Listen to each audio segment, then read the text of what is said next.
अस्सलाम वालेकुम नाज़रीन, आज की इस वीडियो में हम बात करेंगे पाकिस्तान के अंदर सोने और तांबे के उन ज़खायर के बारे में जो कभी दरियाफ़्त नहीं हो सके, और अगर दरियाफ़्त हुए भी हैं तो उसमें पाकिस्तान के जो इदारे हैं, पाकिस्तान की जो सुप्रीम कोर्ट है, उनके मुतनाज़ फ़ैसलों की वजह से पाकिस्तान को अब तक अरबों डॉलर्स का नुकसान उठाना पड़ चुका है। आज हम आपके सामने रखेंगे रैकोडिक का मामला। रैकोडिक क्या है? रैकोडिक बुनियादी तौर पर बलूचिस्तान के एक ज़िला चागी के अंदर एक ऐसा मकाम है, एक ऐसी जगह है जहाँ पर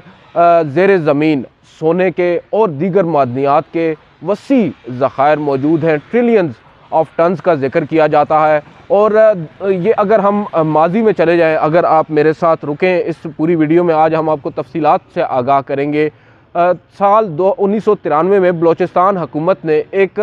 गैर मुल्की कंपनी के साथ मुआहिदा किया और उस कंपनी के साथ इन्होंने माइनिंग का उनको लीज़ दी, और मुआहिदा ये था कि वो वहाँ से मादनियात निकालेंगे और जो पाकिस्तान या बलूचिस्तान को जो शरह मिलेगी वो 25% होगी, जो कि काफ़ी कम थी। बहरहाल जूँ जूँ उन्होंने दरियाफ़्त करना शुरू किया तो मालूम पड़ा कि वहाँ पर तो सोने के ज़खायर भी मौजूद हैं, जिसके बाद उस कंपनी ने एक और जो ग्रुप था, एक जॉइंट वेंचर था टिथियान कॉपर कंपनी के नाम से, जिसमें दो कंपनी, एक एंटोफोगस्टा जिसका ताल्लुक चिली से है और दूसरी कैनेडियन कंपनी बैरक गोल्ड, उनका एक जॉइंट वेंचर था। और अपने जो शेयर्स थे उस कंपनी ने, उसने इन जो जॉइंट वेंचर है उसको फ़रोख्त किया, और उसके बाद उन्होंने वहाँ पर तकरीबन 8 से 10 साल तक डिगिंग की, माइनिंग की, और साल 2008 तक वो लोग अपना काम जारी रखे हुए थे। बहरहाल जब हमारे इदारों को मालूम पड़ा कि यहाँ पर तो सोने के ज़खायर हैं और हम लोग चंद पैसों के एवज़ जो है ये ज़खायर एक गैर मुल्की कंपनी को दे रहे हैं, जो कि पाकिस्तान के मफाद में किसी तर्ज भी नहीं आता, उसके बाद सुप्रीम कोर्ट में और मुख्तलिफ़ अदालतों में कुछ पटिशन्स आई। जो सुप्रीम कोर्ट में उस वक्त चीफ जस्टिस थे इफ्तिखार मोहम्मद चौधरी साहब, उन्होंने उन पटिशन्स पर समाअत करना शुरू की और उनको बताया गया कि जो मुआहिदा हुआ है गैर मुल्की कंपनियों के साथ, इस मुआहिदे में बहुत सारे लपूनाज हैं, बहुत सारे इसके अंदर सिकम मौजूद हैं, जिसका नुकसान हो रहा है पाकिस्तान को। और पाकिस्तान जो है चंद पैसों के एवज़ इतना बड़ा ज़ख़ीरा जो है एक गैर मुल्की कंपनी को दे रहा है, जिसमें मुनाफा भी सिर्फ उन्हीं का हो रहा है, पाकिस्तान को सिर्फ चंद टके मिल रहे हैं। और उसके बाद जो पहली दफ़ा जो मुआहिदा ड्राफ्ट किया गया था, उसके हवाले से जब अदालत को ये मालूम पड़ा तो अदालत ने उस पर काफ़ी ज़्यादा अपने रिजर्वेशन का इजहार किया, और यहाँ पर गैर ज़िम्मेदारी का सबूत दिया गया पाकिस्तान की ना सिर्फ अदालतों की जानिब से, बल्कि उस वक्त के जो ज़िम्मेदारान थे, उस वक्त के जो इदारे थे, जिनमें मुख्तलिफ़ सिक्योरिटी इदारे भी शामिल हैं और जो हुकूमती इदारे हैं वो भी शामिल हैं, उन सब की एक नाअहली थी, जिसकी वजह से बिल आखिर सुप्रीम कोर्ट ऑफ पाकिस्तान ने यह फ़ैसला दिया कि वो जो मुआहिदा हुआ था उस मुआहिदे को इन्होंने ख़त्म किया, उड़ा दिया। और उसके बाद वो जो गैर मुल्की कंपनियाँ थीं, उन्होंने जो बैनुल अक़वामी सालसी का इदारा है ICSID, उससे रुजू किया और पाकिस्तान को लगभग 10 अरब डॉलर जुर्माने का वहाँ पर फ़ैसला हुआ। पाकिस्तान अगर वो जुर्माना अदा नहीं करता तो पाकिस्तान के साथ उसके बाद कोई भी जो गैर मुल्की सरमायाकार कंपनी है वो पाकिस्तान में नहीं आएगी, और पाकिस्तान एक, आप कह सकते हैं कि बंद गली में बंद हो चुका। उसके बाद हुआ यूँ कि जो पाकिस्तान के ज़िम्मेदारान हैं, जो पाकिस्तान के, आप कह सकते हैं कि रियासती इदारे भी हैं, हुकूमतें भी हैं, और जितने भी लोग हैं जो ज़िम्मेदारान तस्वर किए जाते हैं रियासत के, उन सब ने सिर जोड़े बैठे एक जगह पर, और उन्होंने गैर मुल्की जो आप कह सकते हैं कि फ़ॉरेन जो कंपनीज़ हैं उनको हायर किया। ना सिर्फ वो कंपनीज़ लीगल थी, कानूनी माहिरीन पर मुश्तमिल थी, बल्कि ऐसी कंपनीज़ को भी हायर किया जो फाइनेंशियल जो कंपनी एडवाइस जो हैं वो देती हैं। और इन्होंने 2-3 ऐसी कंपनीज़ को हायर किया, जिसके बाद उन्होंने पाकिस्तान को एक वे आउट दिया इस जुर्माने से बचने के लिए, क्योंकि पाकिस्तान के पास इतने वसाइल नहीं है कि वो 10 अरब डॉलर का जो है वो जुर्माना अदा कर सके। बहरहाल उन कंपनियों ने इनको एक वे आउट दिया, और वे आउट क्या था? वे आउट ये था कि जो दो कंपनियां जिनका जॉइंट वेंचर था टिथियान कॉपर कंपनी के नाम से, उन दो कंपनियों में एक कंपनी थी एंटोफोगस्टा और दूसरी कंपनी थी बैरक गोल्ड। एंटोफोगस्टा के शेयर्स और बैरक गोल्ड के 50-50% शेयर्स थे। एंटोफोगस्टा ने कहा कि पाकिस्तान में वो दोबारा अपनी जो इन्वेस्टमेंट है वो नहीं करना चाहते, और पाकिस्तान के साथ किसी भी तरह का कारोबार करने से उन्होंने इनकार कर दिया, क्योंकि माजी में जो हमारी सुप्रीम कोर्ट ने 2013 में एक मुतनाज़ा फ़ैसला दिया था, उसके बाद से जो गैर मुल्की सरमायाकार हैं वो भी ये सोचने पर मजबूर हो गए हैं कि क्या पाकिस्तान इतना रिलायबल है कि उसके अंदर इतनी बड़ी सरमायाकारी की जा सके या उसके साथ किसी भी तरह का कोई जॉइंट वेंचर किया जा सके। जिसके बाद जो वो एंटोफागस्टा है उसने अपने जो शेयर्स थे, जो उस वक्त तक सरमायाकारी हो चुकी थी जो 200 से 300 मिलियन डॉलर्स की थी, लेकिन उसके बाद उन्होंने जो अपने शेयर्स थे ओवरऑल उस जॉइंट वेंचर के अंदर, वो पाकिस्तान को 1.2 अरब डॉलर में फ़रोख्त करने की पेशकश की, जिस पर पाकिस्तान ने फिर मुज़ाकरात का एक अमल शुरू किया, दौर हुआ और बिलाखिर इमरान खान की जो हुकूमत थी 2015 में, उन्होंने 900 मिलियन डॉलर्स में जो एंटोफागस्टा का शेयर है वो ख़रीद लिया और अब पाकिस्तान और बैरक गोल्ड जो है इसके अंदर 50-50% के पार्टनर हो चुके हैं। इसमें जो पाकिस्तान का शेयर है उसमें 50% जो है वो बलूचिस्तान का है और 50% वफाक का है, यानी वफाकी जो हुकूमत है, फेडरेशन है, उसका है। अब जब ये मुआहदा अभी इनका चल रहा है और उस दौरान जो बैरक गोल्ड है उसने पाकिस्तान से ये कहा है कि अगर आप लोग ये चाहते हैं कि आपको वो 10 अरब की पेनल्टी ना देनी हो, अगर आप नहीं देना चाहते तो कम से कम आपको अव्वल तो जो एंटोफागस्टा है उसको जो उसके शेयर्स हैं वो ख़रीदना होंगे और उसके बाद पाकिस्तान का जो पार्लियामेंट है उससे जो मुआहदा आप हमारे साथ करेंगे पहले उसको दिखाएंगे और वहाँ से उसकी वैलिडेशन लेंगे। और उसके साथ साथ उन्होंने न सिर्फ पार्लियामेंट बल्कि सुप्रीम कोर्ट ऑफ पाकिस्तान से भी उसकी वैलिडेशन कराने का कहा। ये शराइत रखी गई और उसके बाद उनकी एक और दूसरी शर्त ये थी कि जो पैसा होगा वो पाकिस्तान के अकाउंट्स में नहीं आएगा, बल्कि न्यू जर्सी में कुछ आप कह सकते हैं कुछ कंपनीज़ होंगी, होल्डिंग कंपनीज़, ऑफशोर कंपनीज़ होंगी, जहां पर ना सिर्फ पाकिस्तान के बल्कि जो बैरक गोल्ड का जो मुनाफा होगा या जो पैसा होगा वो उन ऑफशोर कंपनीज़ में होगा, ताकि कल खुदा न खास्ता अगर पाकिस्तान में हालात ख़राब होते हैं तो कम से कम उनका जो कैपिटल है वो बचा रहे और उससे उनको दोबारा इस तरह की पोजीशन का सामना ना करना पड़ सके जिस तरह का 2013 के फैसले के बाद जो बैरक गोल्ड कंपनी और दीगर कंपनीज़ को करना पड़ा था। बहरहाल उन्होंने ये मुआहदा तहरीर किया, तकरीबन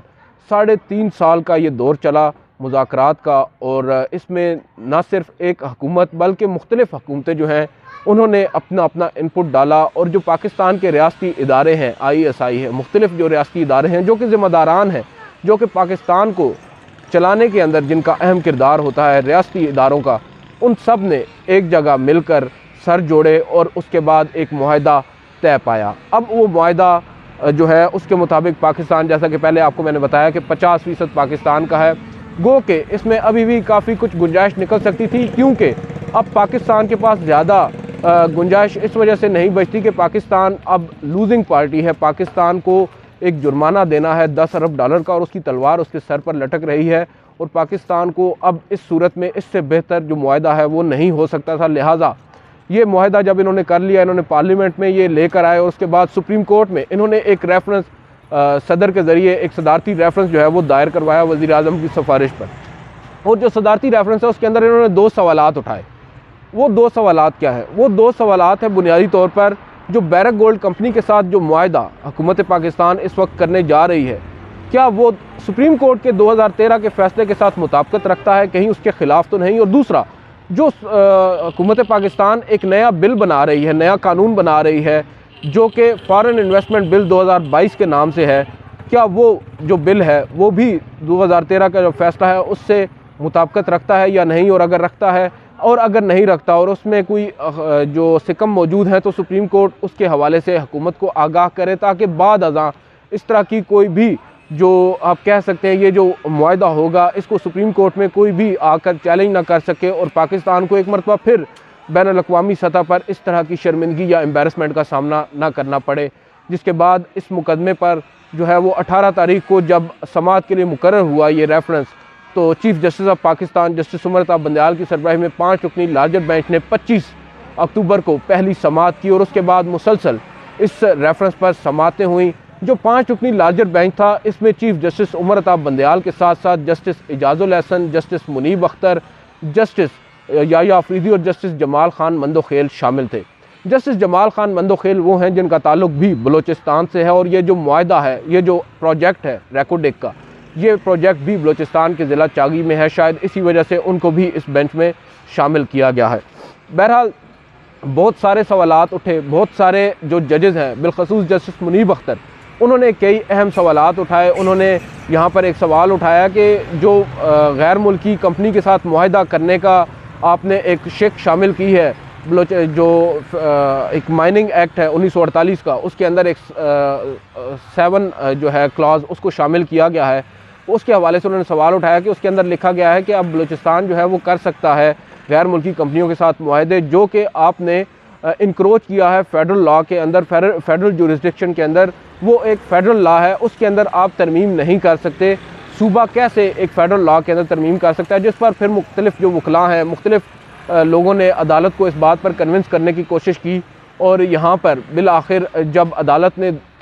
3 जो हैं अदालती मुआवन इस मुकदमे में मुकर्रर किए, अब महकस कुराए जिनको कहा जाता है, उनमें एक सलमान अकरम राजा, एक बैरिस्टर फ़रोग नसीम और एक लाहौर से, इन तीनों ने अदालत को कन्विंस करने की कोशिश की। बिल आखिर जो अब हमें नज़र आ रहा है, जो समाअतें हुई हैं उसके बाद के, जो बैरिस्टर फ़रोग नसीम ने अदालत के सामने एक तजवीज़ रखी है कि अदालत उस कानून को स्टैंड अलोन लॉ यानी एक अलग कानून के तौर पर देख सकती है और वो काबिल कबूल भी होगा। इसी तरह के कुछ दीगर भी सवालात अदालत ने उठाए। और एक अहम सवाल जो चीफ़ जस्टिस ऑफ पाकिस्तान ने उठाया वो था बलूचिस्तान में पानी की किल्लत के हवाले से, क्योंकि जो मुआहदा, जो ये प्रोजेक्ट है, मंसूबा है रैको डिग का, ये चागी में है और ये तकरीबन गवादर की जो बंदरगाह है वहाँ से तकरीबन 680 किलोमीटर दूर एक जगह है। और वहाँ से इस मुआहदे में इस जो प्रोजेक्ट है इसके अंदर जो ख़ाम माल होगा उसने बंदरगाह पहुंचना होगा और उसके हवाले से उसको पानी भी दरकार होगा, क्योंकि ये लिक्विड फार्म में, पहले पाउडर की फार्म में इसको बनाया जाएगा और उसके बाद इसको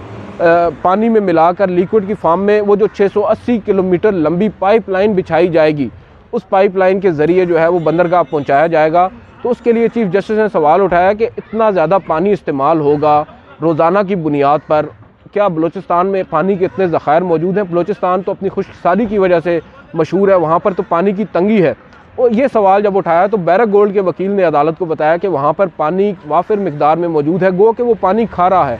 पीने के काबिल नहीं है, जानदारों के पीने के काबिल नहीं है। अलबत्ता मुआहदा जो हमारा जो प्रोजेक्ट है, जो हमारा मंसूबा है, उसके इस्तेमाल में वो आ सकता है और हम वहाँ पर उसको पीने के काबिल भी बनाएंगे, उसको ट्रीट करेंगे पानी को, और ना सिर्फ अपने लिए इस्तेमाल किया जाएगा बल्कि वहाँ पर जो इलाके के लोग हैं उनको भी वो पानी दस्तयाब होगा पीने के लिए, उनकी दस्तयाबी के लिए उसको मुकम्मल तौर पर तैयार किया जाएगा। उसके बाद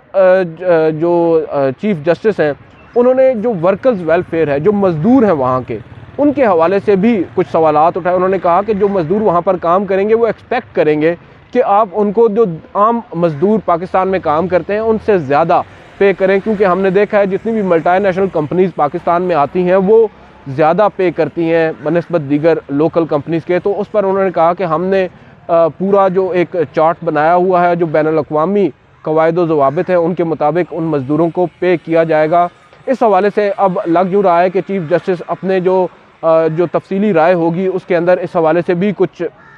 जो है वो इन राइटिंग लेकर आएंगे। इस मंसूबे में ओवरऑल पाकिस्तान के अगर आप देखा जाए, जो शुरू में जब ये प्रोजेक्ट शुरू होगा तो उसमें तकरीबन इसकी तामीर में 7000 से ज़ायद जो मैन पावर है वो लगेगी, तकरीबन 7000 रोज़गार के मौके जो हैं लोगों को मिलेंगे। और उसके बाद जब ये ऑपरेशनल हो जाएगा तो वो तादाद 4000 हो जाएगी। ऑब्वियसली सड़कों की तामीर भी होनी है जो कि इसी कंपनी ने करनी है, और इसी तरह दीगर भी कई ऐसी चीज़ें जो वहाँ पर लोकल वेलफेयर के लिए होंगी। कुछ स्कूल कॉलेजेस भी बनाए जाएंगे, क्योंकि ये मंसूबा एक छोटा मंसूबा नहीं है, बहुत लंबा और बहुत बड़ा मंसूबा है। तकरीबन 47 साल तक की ये लीज़ है और उसमें अब ट्रिलियन जो $10 है उसका ये मंसूबा होगा। अभी शुरू में तकरीबन 4.2 अरब डॉलर की सरमायाकारी होगी और उसके साथ साथ ये सरमायाकारी मज़ीद भी बढ़ती जाएगी। और इससे पाकिस्तान में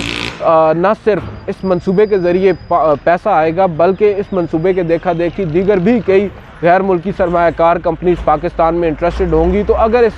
मंसूबे के बारे में ये कहा जाए कि ये एक गेम चेंजर होगा पाकिस्तान के लिए, तो ये गलत बात नहीं है। जो एक अहम बात है वो ये है कि जो रैको डिग की ज़ेर ज़मीन माइंस जो वहाँ पर इलाका है, उसके अंदर जो सोना है वो फर्स्ट ईयर का है, आला क्वालिटी का सोना है। और उसको निकालने के लिए जो कंपनीज अपने अंदर सलाहियत रखती हैं वो भी पूरी दुनिया में तकरीबन 10 से 12 हैं, और उनमें जो बैरक गोल्ड है उसका नाम सर फहरिस्त आता है। दीगर कंपनीज़ के साथ भी बात करने का यहाँ पर सुप्रीम कोर्ट में जिक्र हुआ। बहरहाल मालूम ये पड़ा कि जो ICSID का अवार्ड है वो उसकी अदायगी को देखकर फिर जो कंपनीज़ हैं वो पीछे हट जाती हैं और बिल आखिर पाकिस्तान को बैरक गोल्ड जैसी कंपनी के साथ ही ये मुआहदा करना पड़ता है।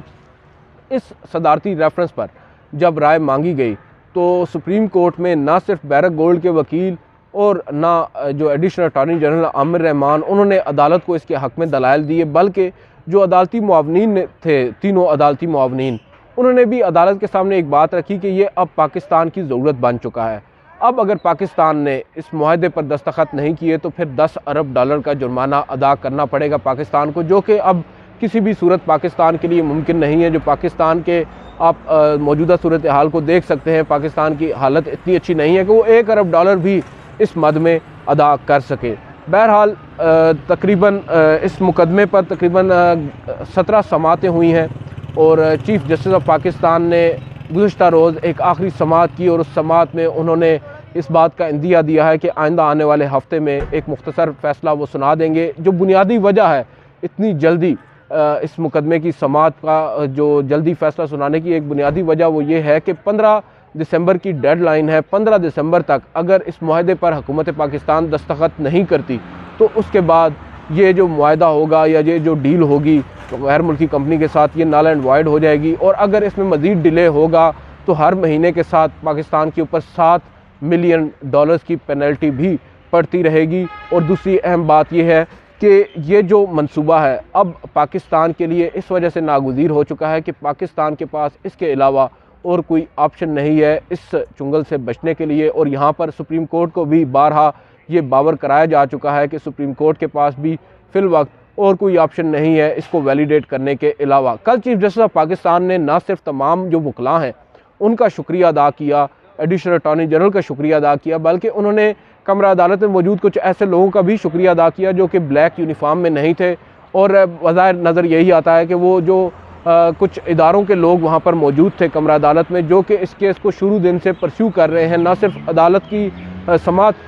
से बल्कि उससे कबल जब ये मुआहदा ड्राफ्ट हो रहा था उस वक्त से वो इदारे के लोग, वो रियासती इदारों के लोग जो कि अब ज़िम्मेदारान हैं इस मुआहदे को पाया तकमील तक पहुँचाने में, क्योंकि उनका भी स्टेक है बतौर रियासत, हम सब का ये स्टेक है। और यहाँ पर इस बात का अंदाज़ा जजेस की बॉडी लैंग्वेज से भी लगाया जा सकता है। जो हमने 17 रोज़ उनको देखा है उनको भी इस बात का ज़रूर इदराक है कि वो किसी भी तर्ज पर अब इस तरह की गलती दोबारा नहीं दोहराना चाहते जो 2013 में बदकिस्मती के साथ उस वक्त के चीफ जस्टिस इफ्तिखार मोहम्मद चौधरी से हुई थी, जिसका खमियाजा अभी तक पाकिस्तान को भुगतना पड़ रहा है। बहरहाल